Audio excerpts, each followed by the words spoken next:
Bismillahirrahmanirrahim. Assalamualaikum warahmatullahi wabarakatuh. Alhamdulillahi rabbil alamin. Wabihi nasta'inu ala umurid dunya waddin. Ashhadu an la ilaha illallah wahdahu la syarikalah. Wa ashhadu anna Muhammadan abduhu wa rasuluh. Allahumma salli wa sallim wa barik ala nabiyyina Muhammadin wa ala alihi wa sahbihi ajma'in. Ya ayyuhalladzina amanu taqullaha haqqa tuqatih wa la tamutunna illa wa antum muslimun. Kaum muslimin dan muslimah, jamaah majelis taklim rahimani wa rahimakumullah. Pertama, marilah kita panjatkan puji syukur kehadirat Allah Subhanahu wa taala atas segala limpahan nikmat yang Allah karuniakan kepada kita. Di kesempatan pagi ini Allah Ta'ala mudahkan kita melaksanakan salat subuh berjamaah. Kita lanjutkan dengan mengadakan majelis ta'lim. Tentunya kita berharap Allah berkenan menambahkan untuk kita ilmu yang bermanfaat. Amin ya rabbal alamin.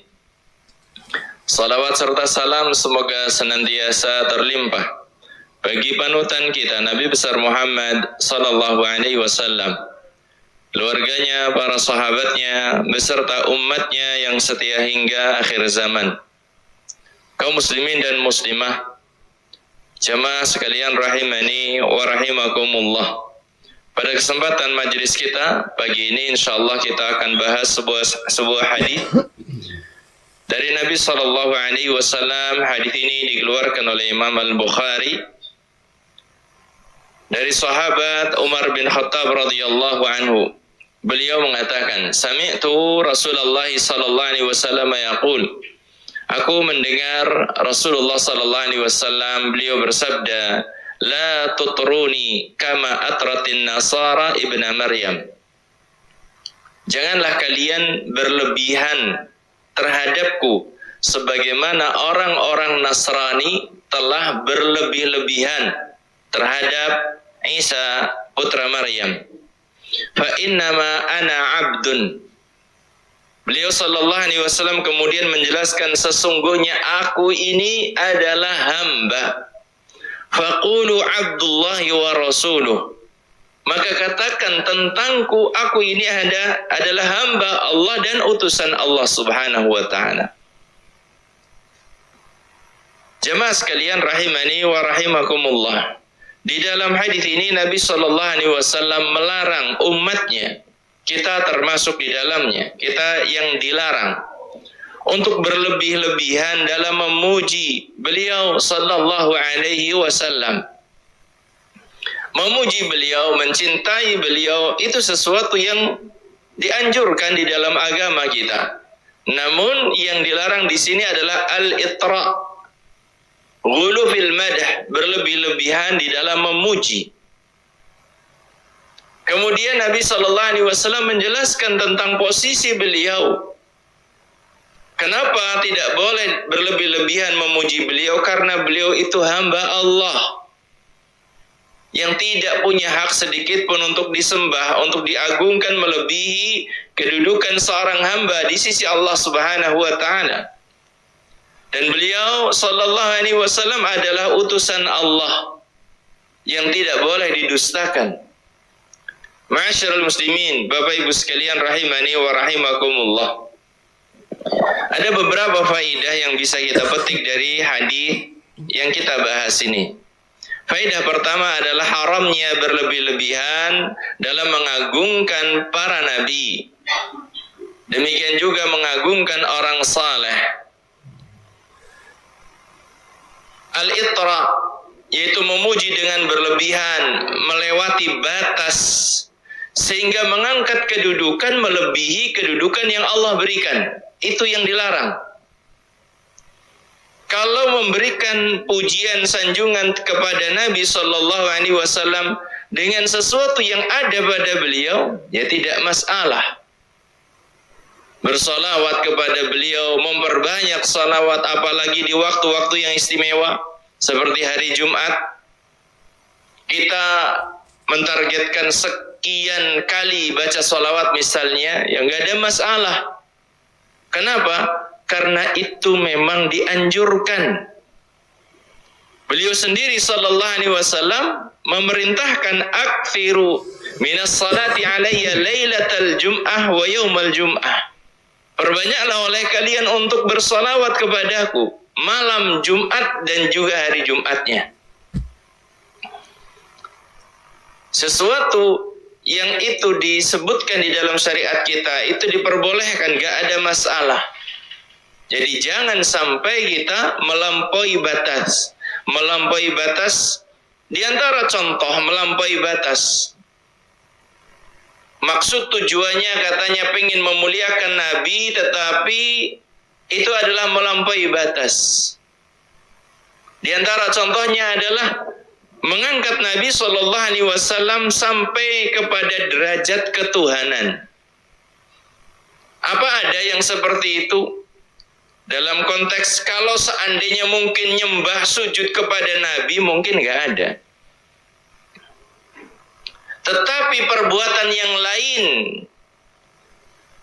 yang itu sama dengan menuhankan Nabi SAW itu terjadi. Seperti apa misalnya ketika seorang menganggap bahwa Nabi SAW mengetahui segala perkara yang gaib. Keyakinan sebagian bahwa Nabi SAW itu ngerti apa yang ada di dalam Lauhul Mahfuz secara keseluruhan. Maka ini adalah berlebihan. Ini sampai menuhankan, walaupun tidak nyembah dalam artian sujud, ruku kepada Nabi, tidak. Tetapi keyakinan seorang tentang Nabi bahwasanya beliau mengetahui segala sesuatu yang gaib, meyakini bahwa Nabi SAW tahu tentang apa yang ada di dalam Lauhul Mahfuz, ini berlebihan. Ini sama dengan menuhankan. Karena yang tahu sesuatu yang di dalam Lauhul Mahfuz hanya Tuhan, hanya Allah. Yang mengetahui ilmu gaib secara mutlak hanya Allah. Ketika seorang punya keyakinan ada selain Allah yang tahu, maka ini telah menuhankan selain Allah Subhanahu wa ta'ala. Ingat, Allah Ta'ala sebutkan dalam surat An-Naml ayat yang ke-65, "Qul la ya'lamu man fis samawati wal ardil ghaiba illallah." Katakanlah wahai Muhammad, ini perintah dari Allah Subhanahu wa ta'ala. Katakanlah wahai Muhammad sallallahu alaihi wasallam, la ya'lamu man fis samawati wal ardil ghaiba illallah. Tidak ada yang tahu perkara gaib, siapapun dia di langit di bumi, kecuali Allah Subhanahu wa ta'ala semata. Maka kalau ada seorang meyakini tentang Nabi, Nabi tahu ilmu gaib, Nabi tahu tentang yang di Lauhul Mahfuz, ini sama dengan menuhankan Nabi SAW, walaupun orang tersebut mengatakan kami tidak sujud kepada Nabi, kami tidak rukuk kepada beliau. Kemudian di antara bentuk berlebih-lebihan terhadap Nabi SAW, memuliakan Nabi sampai kelewat batas, di antaranya adalah meyakini bahwa Nabi SAW itu mampu dan sanggup memberikan rezeki. Ini memuji Nabi, tetapi berlebihan, kelewat batas. Orang tersebut mungkin punya anggapan kalau Nabi SAW itu dekat banget dengan Allah, kemudian minta kepada Nabi itu, nanti Nabi akan menjadi perantara gitu. Ini nggak boleh, yang semacam ini tidak boleh. Jamaah sekalian rahimani wa rahimakumullah. Ketahuilah bahwasanya Nabi SAW adalah hamba, makhluk ciptaan Allah Subhanahu wa ta'ala, yang sifat-sifat makhluk begitu melekat pada diri Nabi SAW. Di satu saat beliau lapar, di saat yang lain beliau haus, di saat yang lain beliau tertidur, di saat yang lain beliau bersedih, di saat yang lain beliau sakit, di saat yang lain beliau terluka. sifat-sifat makhluk lekat semuanya pada diri Nabi sallallahu alaihi wasallam. Ini menjadi bukti bahwasanya beliau itu adalah sebagaimana beliau katakan, innama ana abdun. Sesungguhnya aku ini adalah hamba. Aku ini adalah hamba. Katakan tentangku, aku adalah hamba Allah dan utusannya. Jamaah sekalian rahimani wa rahimakumullah. Adapun yang memiliki rizki adalah Allah. Yang memiliki kebaikan adalah Allah. Yang mampu menolak madarat hanya Allah. Jemaah yang dimuliakan oleh Allah, rububiyah sempurna itu milik Allah subhanahu wa ta'ala semata. Kalau seandainya ada di antara kita yang kemudian meyakini bahwa Nabi SAW mampu memberikan sesuatu, mampu mendatangkan sesuatu di luar kehendak Allah, maka ini telah berlebih-lebihan terhadap Nabi sallallahu alaihi wasallam. Ingat, Allah subhanahu wa ta'ala memerintahkan nabinya untuk mengatakan, qul inni la amliku lakum darra wala rasyada. Katakanlah wahai Muhammad sallallahu alaihi wasallam, sesungguhnya aku tidak kuasa mendatangkan madarat, demikian juga tidak mampu memberikan petunjuk bagi kalian. Nabi SAW gak mampu menimpakan madarat. Nabi SAW juga tidak mampu memberikan petunjuk kepada manusia.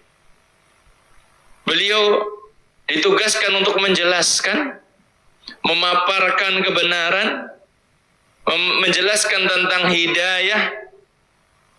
Yang membuka hati manusia itu adalah Allah subhanahu wa ta'ala semata.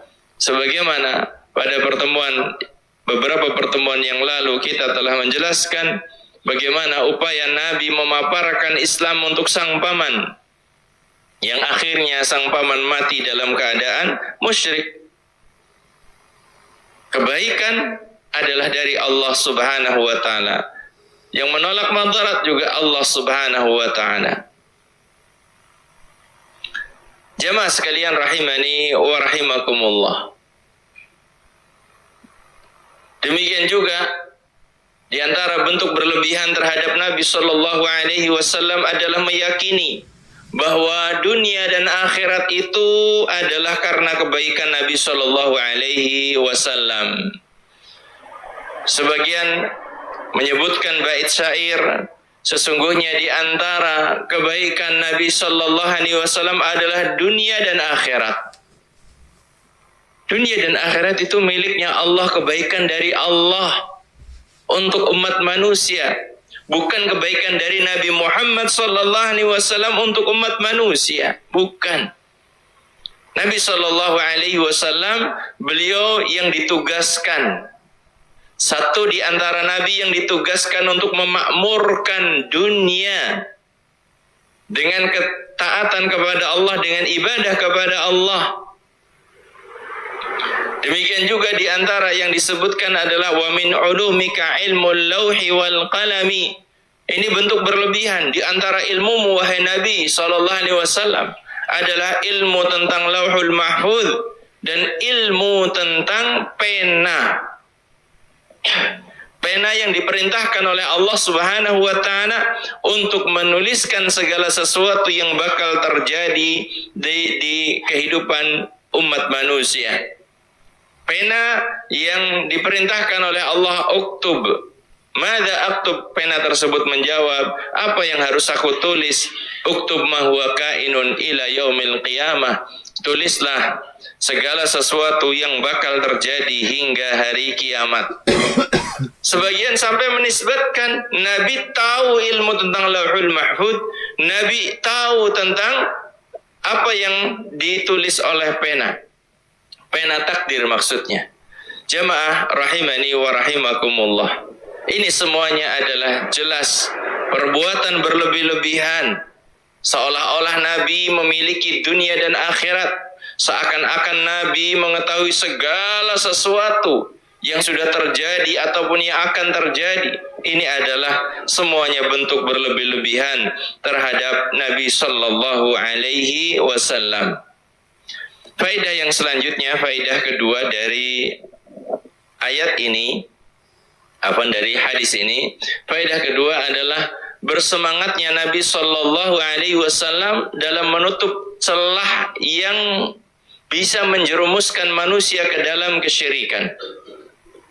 Nabi Sallallahu Alaihi Wasallam menutup semua bentuk celah yang bisa menjerumuskan manusia ke dalam kesyirikan.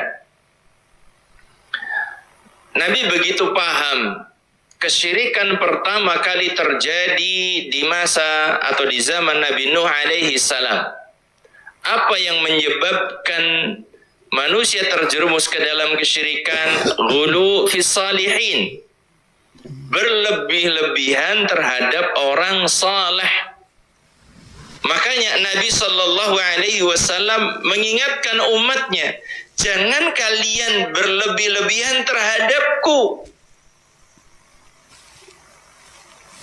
Seakan-akan beliau itu mengingatkan kita, ingat loh, dulu kaumnya Nabi Nuh terjerumus ke dalam kesyirikan karena berlebih-lebihan terhadap orang saleh. Seakan-akan Nabi mengingatkan kita seperti itu. Sehingga beliau Sallallahu Alaihi Wasallam mengingatkan, jangan kalian berlebih-lebihan kepadaku. Lihat, yang sebelum Nabi Sallallahu Alaihi Wasallam adalah Nabi Isa. Orang Nasrani telah berlebih-lebihan terhadap Nabi Isa, sehingga terjerumus ke dalam kesyirikan. Na'udzubillahi min dzalik. Nabi menjelaskan tauhid, Nabi memaparkan kebobrokan kesyirikan. Segala sesuatu yang menghantarkan kepada tauhid didorong, dianjurkan, dan segala sesuatu yang bisa menjerumuskan ke dalam kesyirikan diperingatkan oleh Nabi Sallallahu Alaihi Wasallam dengan begitu jelas.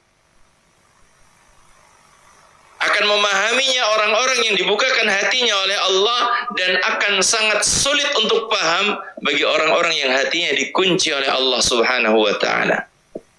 Ma'asyiral muslimin rahimani wa rahimakumullah. Segala sesuatu yang menjerumuskan ke dalam kesyirikan diperingatkan oleh Nabi. Di antaranya adalah berlebih-lebihan kepada orang saleh. Nabi juga mengingatkan jangan melakukan ibadah di tempat yang dulu dilakukan kesyirikan. Itu di antara bentuk pencegahan Nabi Sallallahu Alaihi Wasallam agar umatnya tidak terjerumus ke dalam kesyirikan. Ma'asyiral muslimin rahimani wa rahimakumullah. Kemudian faedah yang ketiga yang bisa kita petik dari hadis ini adalah bahwasannya orang-orang Nasrani itu benar-benar berlebih-lebihan terhadap Nabi Isa alaihi salam. Karena Nabi SAW mengatakan, la tutruni, jangan kalian berlebihan kepadaku, kama atratin nasara, sebagaimana orang-orang Nasrani berlebih-lebihan Isa bin Maryam terhadap Isa ibnu Maryam, kepada Nabi Isa putra Maryam. Apa saja bentuk berlebih-lebihannya orang-orang Nasrani terhadap Nabi Isa alaihi salam? Di antara bentuk berlebih-lebihannya mereka adalah, pertama, mereka meyakini bahwasannya Nabi Isa merupakan putra Allah, anak Allah. Allah Subhanahu wa taala membantah hal tersebut dalam surat Maryam. Maka lillahi ayyattakhidha min waladin subhanah. Tidak sepantasnya bagi Allah memiliki anak. Maha suci Allah Subhanahu wa taala. Idza qada amran fa innama yaqulu lahu kun fayakun. Ketika Allah taala menghendaki sesuatu, maka Allah tinggal mengatakan terjadi, maka terjadilah. Kaum muslimin muslimah rahimani wa rahimakumullah.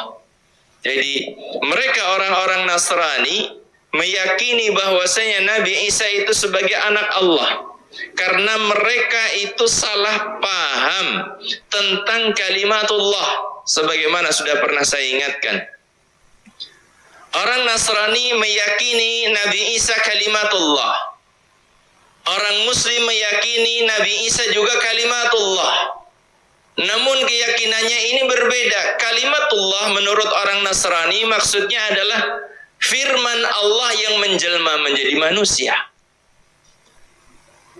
Seorang Muslim meyakini Nabi Isa kalimatullah. Namun apa maknanya? Maknanya yang hak adalah bahwasanya Nabi Isa tercipta dengan kalimat Allah, yaitu kun fakana. Terjadi maka terjadilah. Sama-sama berpegang dengan kalimatullah. Nabi Isa kalimatullah. Menurut Nasrani, seperti yang tadi saya sebutkan, bahwasanya mereka meyakini Nabi Isa itu adalah firman Allah yang menjelma jadi manusia. Sementara Muslim meyakini kalimatullah maksudnya adalah Nabi Isa tercipta tidak sebagaimana lazimnya manusia. Nabi Isa diciptakan oleh Allah dengan kalimat kun, terjadi maka terjadilah. Ma'asyiral muslimin rahimani wa rahimakumullah. Ini keyakinan yang berlebihan dari orang-orang Nasrani terhadap Nabi Isa, yaitu meyakini Nabi Isa sebagai anak Allah.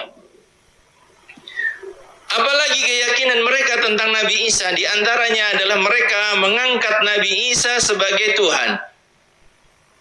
Meyakini bahwasanya Nabi Isa sebagai satu dari yang tiga. Terkait dengan keyakinan orang-orang Nasrani bahwasanya Nabi Isa itu adalah Tuhan, Allah Ta'ala berfirman, laqad kafara alladhina qalu innallaha huwal masih ibnu Maryam.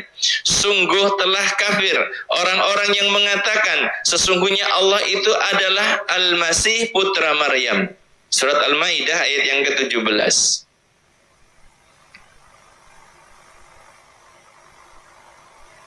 Ini keyakinan yang ada di antara mereka, meyakini bahwasanya Nabi Isa itu ya Allah. Demikian juga di antara berlebih-lebihannya orang Nasrani terhadap Nabi Isa adalah mereka yakin tentang apa yang tadi saya sebutkan, Trinitas. Mereka percaya bahwasanya Nabi Isa adalah satu dari yang tiga. Allah Ta'ala sebutkan laqad kafara alladhina qalu innallaha thalithu thalathah wa ma min ilahin illa ilahu wahid. Sungguh telah kafir orang-orang yang berkata sesungguhnya Allah adalah satu dari yang tiga. Tuhan Bapa, Tuhan Anak, Rohul Kudus. Al-Maidah ayat yang ke-73. Allah Subhanahu wa Ta'ala menyebutkan telah kafir siapa yang meyakini bahwasanya Allah itu adalah satu dari yang tiga. Allah sebagai disebutkan sebagai Tuhan Bapa, kemudian Nabi Isa sebagai Tuhan Anak, dan malaikat Jibril sebagai Ruhul Kudus. Jamaah sekalian rahimani wa rahimakumullah. Kemudian di antara bentuk berlebihannya orang-orang Nasrani adalah terkait dengan apa yang mereka yakini. Nabi Isa disalib itu kata mereka untuk menebus dosa. Orang-orang Yahudi merekalah yang membunuh Nabi Isa alaihi salam, dalam artian versinya mereka. Mereka mengatakan bahwasanya kami telah membunuh Nabi Isa. Kami telah membunuh Isa. Sebagaimana Allah Ta'ala sebutkan dalam surat An-Nisa 157. Wa qawlihim inna qatalna al-masiha Isa ibn Maryam Rasulullah. Sesungguhnya kami telah membunuh Al-Masih putra Maryam Rasulullah. Kemudian orang-orang Nasrani meyakini terbunuhnya Nabi Isa. Menurut mereka terbunuhnya Nabi Isa ini sebagai penebusan dosa-dosa mereka. Sehingga mereka begitu meremehkan dosa-dosa besar yang mereka lakukan. Karena asumsi anggapan mereka, dosa-dosa mereka sudah ditebus. Kesalahan mereka sudah ada yang membayarnya, menebusnya, yaitu Nabi Isa alaihi salam. Orang Yahudi mengklaim bahwasanya mereka telah membunuh Nabi Isa. Kemudian orang-orang Nasrani mereka mengklaim bahwasanya terbunuhnya Nabi Isa menurut mereka adalah untuk menebus dosa-dosa mereka. Kaum muslimin dan muslimah rahimani wa rahimakumullah. Kita lanjutkan di faidah yang setelahnya. Faidah yang keempat,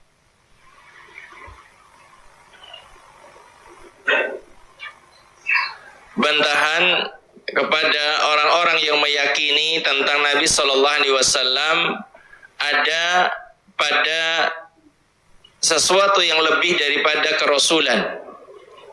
Jadi hadis yang kita bahas adalah merupakan bantahan kepada orang-orang yang punya anggapan Nabi punya kedudukan yang lebih istimewa dari kedudukan sebagai seorang Rasul. Jamaah sekalian rahimani wa rahimakumullah.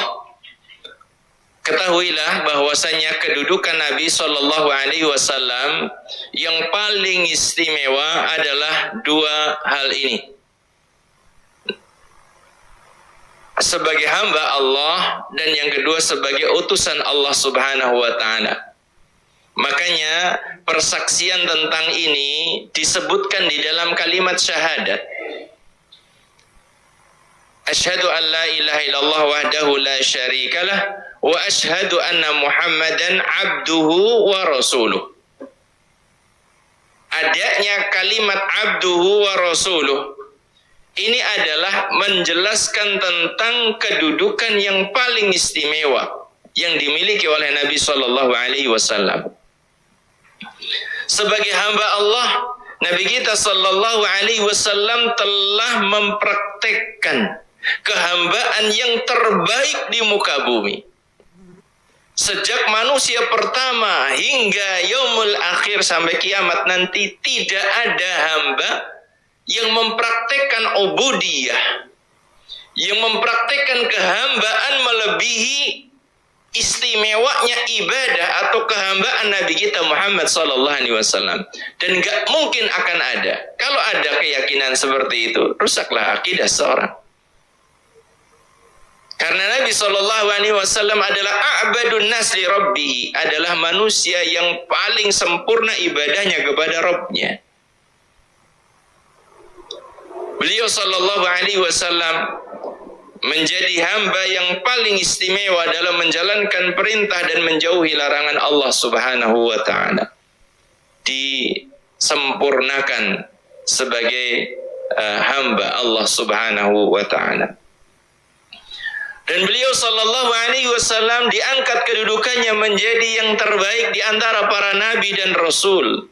Sebagaimana kita mengetahui, Nabi dan Rasul dalam beberapa riwayat disebutkan sampai 124.000 Nabi. Dan yang terbaik adalah ulul azmi minar rusul. Yang terbaik adalah yang ulul azmi, yang 5. Nabi Nuh, Nabi Ibrahim, Nabi Musa, Nabi Isa, Nabi kita Muhammad sallallahu alaihi wasallam. Dan yang terbaik dari yang 5 ini adalah Nabi kita, Nabi Muhammad sallallahu alaihi wasallam dan Nabi Ibrahim alaihi salatu wassalam. Nabi kita sallallahu alaihi wasallam dan Nabi Ibrahim mencapai kedudukan sebagai Khalilullah, kekasih Allah Subhanahu wa taala yang sangat dekat. Kaum muslimin dan muslimah rahimani wa rahimakumullah. Keyakinan tentang beliau, tentang Nabi kita sallallahu alaihi wasallam, Abdullah wa rasuluh, abduhu fala yu'bad. Beliau adalah hamba yang tidak boleh untuk disembah. Wa rasuluh, dan Nabi Muhammad sallallahu alaihi wasallam adalah utusan Allah, fala yukadzab, tidak boleh didustakan. Apa yang datang dari beliau adalah hak, benar adanya, datangnya dari Allah Subhanahu wa taala. Wa ma yantiqu 'anil hawa in huwa illa wahyu yuha. Tidaklah Nabi sallallahu alaihi wasallam berbicara dari hawa nafsunya, yang disampaikan adalah wahyu yang telah diwahyukan kepadanya. Jamaah sekalian rahimani wa rahimakumullah. Demikian juga Nabi kita Muhammad sallallahu alaihi wasallam adalah telah dijadikan oleh Allah Subhanahu wa taala sebagai panutan. Kalau taat kepada Nabi, pasti taat kepada Allah. Wa may yuti'ir rasul faqad ata Allah. Siapa yang taat kepada Rasul, maka pasti dia telah taat kepada Allah. Karena beliau sallallahu alaihi wasallam adalah menjelaskan apa yang dimaui oleh Allah. Beliau sallallahu alaihi wasallam tidak datang dengan sesuatu yang asalnya dari diri beliau sendiri. Beliau hanya menjalankan tugas. Wa anzalna ilaika dzikra, kami telah turunkan kepadamu adz-dzikra, yaitu Al-Qur'an. Apa tugas Nabi sallallahu alaihi wasallam? Litubayyina linnas. Ini yang dikatakan oleh Allah, agar engkau jelaskan kepada manusia. Maka taat kepada Nabi sallallahu alaihi wasallam itulah ketaatan kepada Allah. Dan enggak mungkin bagi seorang untuk mentaati Allah Subhanahu wa taala kecuali dengan mengikuti Nabi kita Muhammad sallallahu alaihi wasallam. Semua jalan sebagaimana diungkapkan oleh para ulama, di antaranya Imam Ibnul Qayyim Al-Jauziyah, bahwasanya semua jalan menuju Allah telah tertutup sejak diutusnya Nabi Muhammad sallallahu alaihi wasallam. Satu-satunya jalan yang bisa menghantarkan seorang kepada ridha Allah, kepada cinta Allah Subhanahu wa taala, kepada surganya, adalah mengikuti Nabi kita Muhammad sallallahu alaihi wasallam. Ittiba kepada Nabi, satu-satunya jalan keselamatan dunia dan juga akhirat. Semoga Allah Subhanahu wa taala mudahkan kita untuk mengikuti anjuran Nabi sallallahu alaihi wasallam, tidak berlebih-lebihan dalam memuliakan beliau. Semoga Allah taala mudahkan kita untuk memaksimalkan, untuk ittiba, mengikuti ajaran Nabi sallallahu alaihi wasallam. Amin ya rabbal alamin. Ini saja yang bisa kita bahas. Terima kasih atas perhatiannya, kurang lebihnya mohon maaf. Kita akhiri, subhanakallahumma wa bihamdika asyhadu an la ilaha illa anta astaghfiruka wa atubu ilaik. Wabillahi taufiq wal hidayah. Assalamualaikum warahmatullahi wabarakatuh.